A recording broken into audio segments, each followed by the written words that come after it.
This is the story of Pan Am Flight 845. On the 30th of July 1971, a Pan Am 747 was on the ground at San Francisco International Airport. On that day, it would be flying all the way to Tokyo's Haneda Airport. The crew boarded the plane at 2:30 p.m. and began to prepare the flight to Japan. By 3:01 p.m., Flight 845 filled with 218 people. They were ready to go.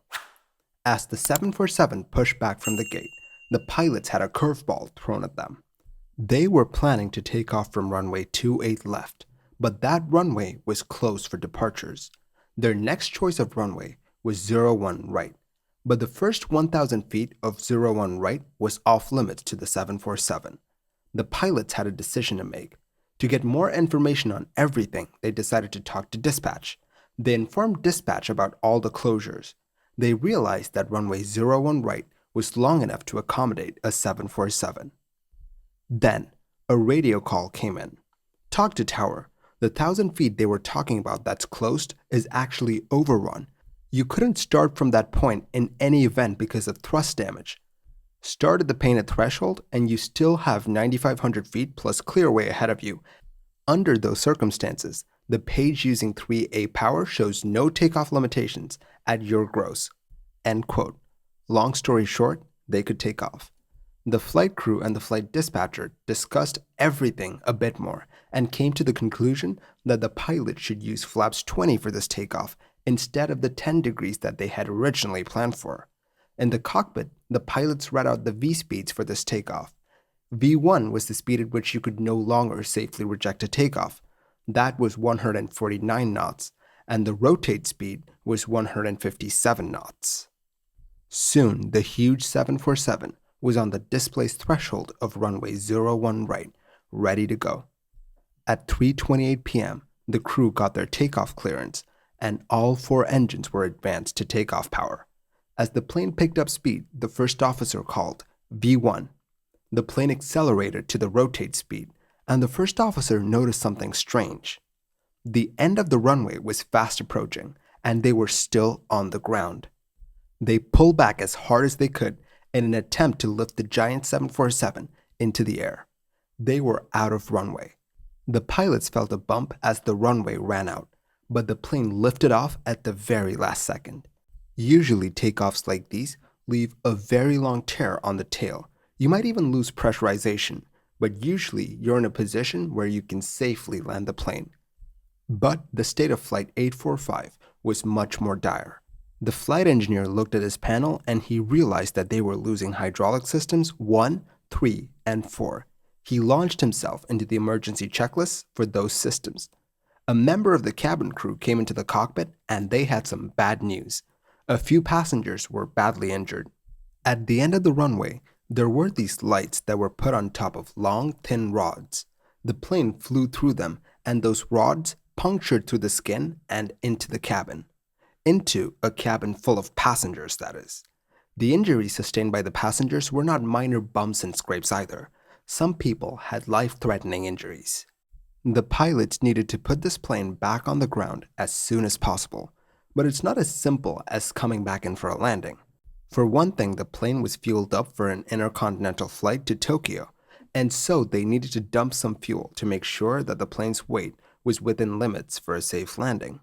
More importantly, they had no idea of the damage sustained by the plane. They needed to know what worked and what didn't before making a landing attempt. You don't want to be in a situation where you find out that something important doesn't work when you're on short final. With the passengers being tended to by the doctors on board, the pilots pointed the 747 out into the wide Pacific Ocean to dump some fuel and to do some control checks. The next hour and 42 minutes were spent over the Pacific Ocean. The pilots met up with a U.S. Coast Guard aircraft that was able to observe the damage sustained by the 747. It wasn't pretty. The right body gear was missing, and the left one was just hanging there. After those checks, the pilots were ready to land this plane. They made an approach to runway 28 left.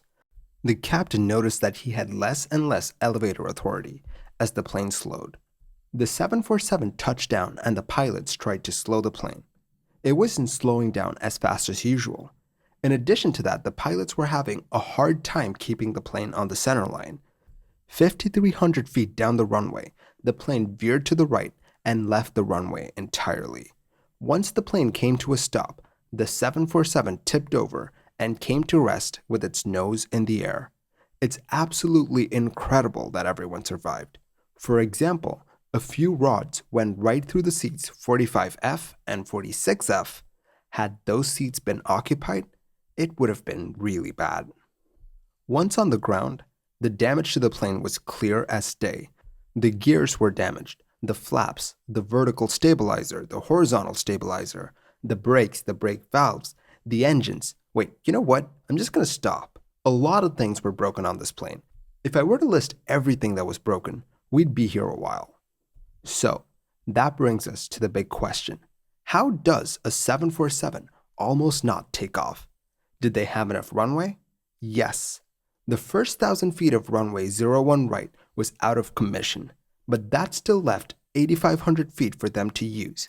The thing is, a 747 can't take off with 8,500 feet of runway. The reason the first 1,000 feet of runway was off limits was because of what's known as a displaced threshold.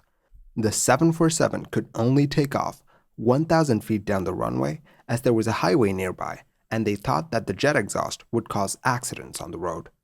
They had enough runway. Why didn't they take off? To understand why, we need to take a look at what happened that day. At first, they were planning to use runway 28 left, one of the longest runways at SFO, but that runway was closed for departures, and the pilot only got to know this after pushback. Flight controllers at Pan Am's dispatch office did not check to see if the runway was actually operational. They thought that it was business as usual. That's why they told the flight crew to use runway 28 left. Here's a quote. The flight controller assumed that all conditions were routine and did not check available information sources. He was subjected to one of the most insidious hazards facing any routine operation, that of being lulled into a sense of complacency. End quote. This led right into mistake number 2.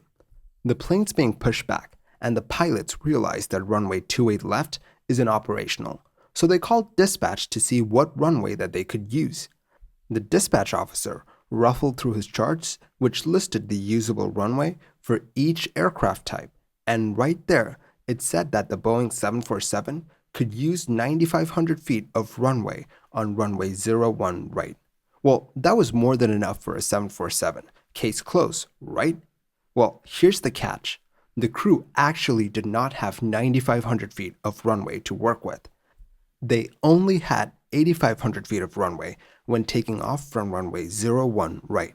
Here's what actually happened. The flight dispatcher talked to the tower controller. The tower controller said that the runway was 9,500 feet long. That is correct. The entire runway is 9,500 feet long, but the 747 does not have access to the first 1,000 feet of that. The 747 has to use a displaced threshold 1,000 feet down the runway. That displaced threshold is the only place from where a 747 could start its takeoff roll. The tower controller assumed that the Pan Am dispatcher knew this and would factor it in when talking to the crew of Flight 845. But he didn't. I mean, why would he? His charts just told him that runway 01 right had 9,500 feet of usable runway, and now the controller just told him the exact same thing. Thus, the dispatcher tells the crew that they had 9,500 feet of runway at their disposal, when in reality, they only had 8,500 feet. Markings on the runway proved beyond a shadow of a doubt that they started their takeoff roll from the displaced threshold.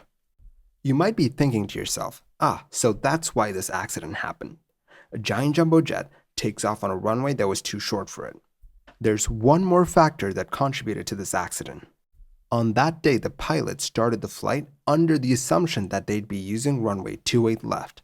So they did all the preparation with runway 28 left's numbers. They found out that runway 28 left wasn't available. The whole discussion about what to do next took about 15 minutes, and they were holding on the taxiway all that time. 15 minutes of burning fuel and holding up traffic behind them. This gave them a sense of urgency about the takeoff. They didn't want to block traffic anymore. So in their hurry, they made one crucial mistake. They extended their flaps from 10 degrees that was needed to take off from runway 28 left to the 20 degrees needed to take off from runway 01 right. Then they forgot to recalculate their V-speeds. V-speeds are very important for takeoff. V1 tells you when you can no longer safely reject a takeoff. VR tells you when you can safely rotate the nose into the air. And V2 is the minimum takeoff safety speed, and so forth. As you can tell, these speeds are very important. Here's the thing, V-speeds change when you change the configuration of the plane. In this case, when they decided to use flaps 20 instead of flaps 10, they should have recalculated the V-speeds, but they didn't. For example, the rotate speed in the flaps 10 configuration is 164 knots. The rotate speed in the flaps 20 configuration is 157 knots, a difference of 7 knots. Now, that seems insignificant, but at takeoff speeds, you'd go through 1,000 feet of runway before you initiated rotation, when compared to rotating at 157 knots. Essentially, the pilots would wait a few extra seconds to lift the nose up, all the while eating through precious runway. 1,000 feet of runway that they just didn't have. Now, we fully understand why this happened. Honestly, making it off just in time isn't that rare. A while back, I made a video about a British Airways 777 that almost ran out of runway. You can watch that video right here. Thank you for watching this episode of Mini Air Crash Investigation.